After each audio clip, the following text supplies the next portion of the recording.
조국 의원님 질의해 주시기 바랍니다. 800에 7070이 누가 사용하는가라는 질문에 국가기밀이기 때문에 답하지 못한다고 하셨죠? 네, 그렇습니다. 네, 올해 5월 28일에 JTBC에서 이종섭 장관이 8000에 7070 전화를 했다 이런 보도가 있고 난 다음 날, 즉 5월 29일 대통령 경호처는 800에 7070 번호를 해지하고 재개통합니다. 맞죠? 맞죠? 네, 번호를 해지하고 재개통한 이유가 제가 아는 바로는 과거 통화 기록이 이 경우에는 1개월만 남게 됩니다. 그 이전 통화 기록을 확보하지 없애기 위한 것입니다. 맞죠? 네, 의원님 말씀해 주시면 제가 종합적으로 답변 네. 이 올리겠습니다. 점에 대해 답을 해주셔야 될 것 같고요. 네. 왜 똑같은 번호를 쓰면서 해지하고 재개통한 이유를 아직까지 밝히지 못했는데 제가 확인한 바로는 1개월만 남기 때문이고요. 그 다음에 800에 7070이 국가 기밀이기 때문에 밝히지 못하겠다 하셨는데 다음 화면 한번 보여주시겠습니까? 화면을 보시면 연합뉴스에서 김영현 후보자님에 대한 소개입니다. 저기에 번호로 연락 전화를 800에 5002라고 되어 있습니다. 맞죠? 본인 수시로 바뀌기 때문에 제가 근데 확인을 못. 저희가 어제도 물론이고 오늘 오전에 여기 들어오기 전에 이 800에 5002로 전화를 했습니다. 직접 전화를 해서 거기 어딘가요 했더니 경호처장실입니다라고 답을 했습니다. 저 번호가 국가기밀이라는 경호처장실의 번호가 저기에 지금 공개되어 있습니다. 그런데 왜 800에 7070이 국가기밀이라는 얘기입니까? 답을 해주시고요.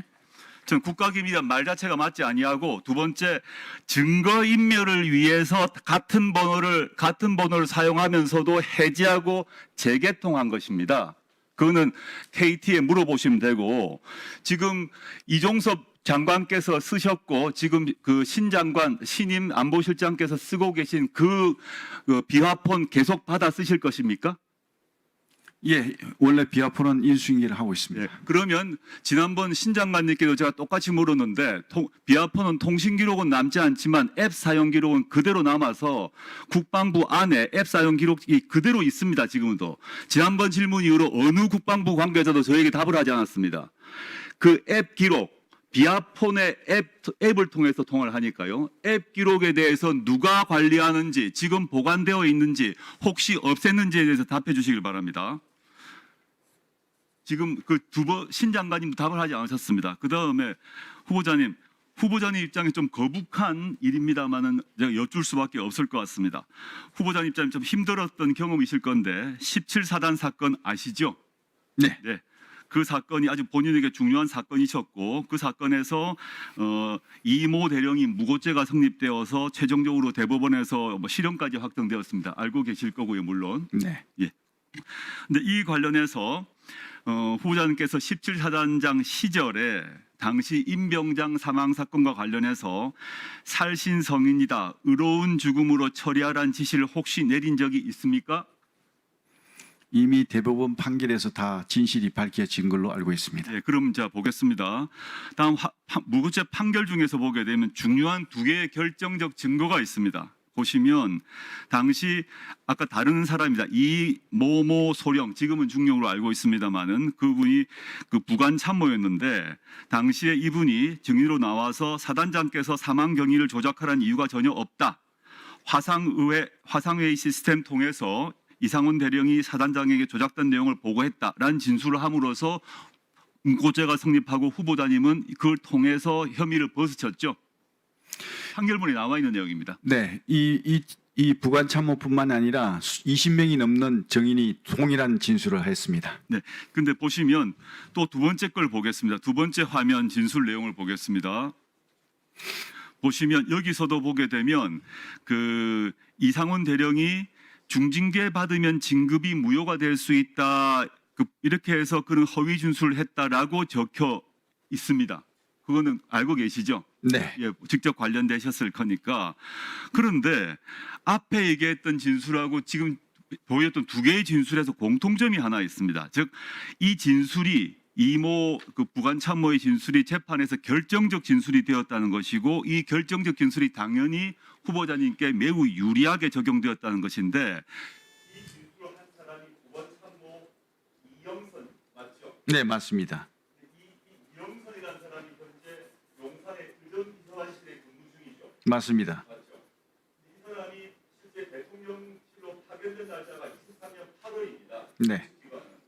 실제 이 이영선 씨는 이영선 의원은 22년 8월부터 근무를 이미 하고 있었습니다. 조국 의원님 좀 정리해 주시겠습니까? 예. 중요한 문제라서 그 이영선 중령의 자기 페이스북에도 스스로 적혀 있습니다. 즉 불법 파견된 상태였던 것입니다. 그런데 이분 같은 경우 이영선 이 중령 같은 경우는 1년이 지나면 통상 파견되면 전속 처리돼야 되는데 일부러 공식적 파견 전에 1년간 불법 파견이 되어 있었는데 이게 어떻게 가능했는지 이해가 되지 않습니다. 즉 이 사람이 그 후보자님께 매우 유리한 증언을 함으로써 후보자님이면 그 혐의를 거셨는데 그분이 지금 의정비서관실에 있었고 게다가 정식 파견 전에 1년 이상 불법 파견되어 있었던 것이죠. 이 경위를 잘 설명해 주시죠. 네. 네, 후보자님 지금 그 조국 의원님 말씀 주셨는데요. 17사단장 하실 때 그 사건 개요도 좀 설명을 해주시고 또 조국 의원님께서 지적해 주신 것을 설명을 좀 해주시고 시간은 충분히 드리도록 하겠습니다. 제가 이거 설명을 하면 좀 긴데 조금 시간이 많이 걸릴 것 같아요. 핵심만 제가 간단히 설명드리겠습니다. 당시 그 연대장이 아침에 저한테 전화가 왔습니다. 뭐라고 전화 왔냐면 강변에서 수초 제거 작업하다가 2명이 빠졌는데 병장이 일병을 밀쳐내고 자기는 못 빠져나왔다라고 보고를 하더라고요. 그래서 그 왜 그렇게 됐냐 그랬더니 전역 얼마 남지 않았는데 작업 안 나가도 되는 인원이 솔선수범해서 나갔다. 그래서 이거 참 훌륭한 친구구나. 후속 조치를 잘 하세요. 그게 지휘보고였습니다. 그런데 나중에 이 지휘보고를 근거로 해서 우리 연대장이 어떻게 이걸 바꿨냐면 사단장이 그 병장이 그 영웅이 될 수 있도록 만들어서 해라. 이렇게 이제 바뀌어버린 겁니다. 근데 그 과정에서 계속 우리 이대령이 진술을 번복하면서 거짓을 해왔습니다. 그러다가 결정적으로 마지막 순간에 본인이 그 실토를 하고 더 이상 내가 거짓말을 안 하겠노라 그렇게 약속을 한 상태에서 군단 징계위원회에서 징계를 받게 됐습니다. 그런 어떤 상황에서 이제 그 징계위원회가 열렸고 그 징계위원회에서 징계가 돼가지고 중징계를 받게 되니까 그 중징계를 나오니까 이제 이 친구가 대령 진해자였습니다. 다시 말해서 중징계를 받게 되면 대령 진급이 안 되고 중령으로 끝나버립니다. 그러다 보니까 이제 이 친구가 저한테 찾아와가지고 무릎 꿇고 빌었습니다. 사단장님 한 번만 살려주십시오. 제가 대령만큼은 꼭 안 놓치고 있습니다. 제가 한 번만 이렇게 해주시면 야 근데 네가 자꾸 계속 거짓말하고 왔다 갔다 하니까 내가 못 믿겠다. 제 질문 이상훈 대령에 대한 게 아니라 이영선 대령에 대한 그러니까 지금 상황에 대해서 우리 위원장께서 판결이 확정됐기 때문에 제가 묻는다는 것은 이영선 그 말씀드리겠습니다.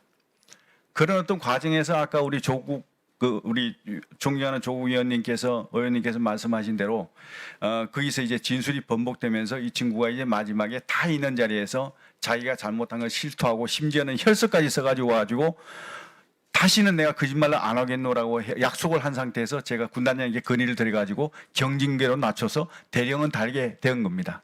그렇게 하다 보니까 이 친구가 본인이 이제 두 번 다시 이렇게 안 하겠다고 약속까지 다 해놓고 자기가 그 뭐 여기에 대해서 다 승복한다. 그래놓고 6년이 지난 시점에 다시 이걸 이제 끄집어내서 인권위에다 하면서 이제 다시 이제 사건이 불거진 거거든요.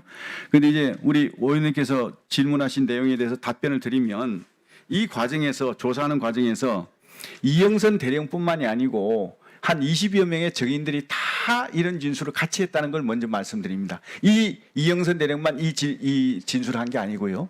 그리고 이 진술을 하면서 이영선 대령이 왜 이 사건에 대해서 잘 아느냐? 그 당시에 당직 사령이었습니다. 그래서 처음부터 끝까지 다 잘 알고 있는 겁니다. 모든 사건을 꿰뚫고 있는 친구가 이 친구입니다. 그러다 보니까 이 친구가 아무래도 이 진술하는 것이 신뢰성이 높았고요.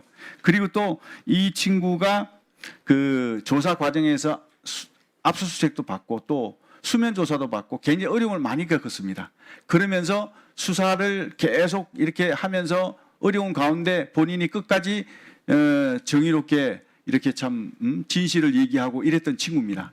그런 어떤 상황에서 이해를 해주시면 좋을 것 같습니다. 네. 네. 스픽스는 말하는 언론입니다. 대세는 유튜브, 그중에서 스픽스. 좋아요, 댓글, 구독, 알림 설정. 여러분이 저희를 사랑해 주시고 우리가 여러분을 사랑하는 4가지 방법입니다.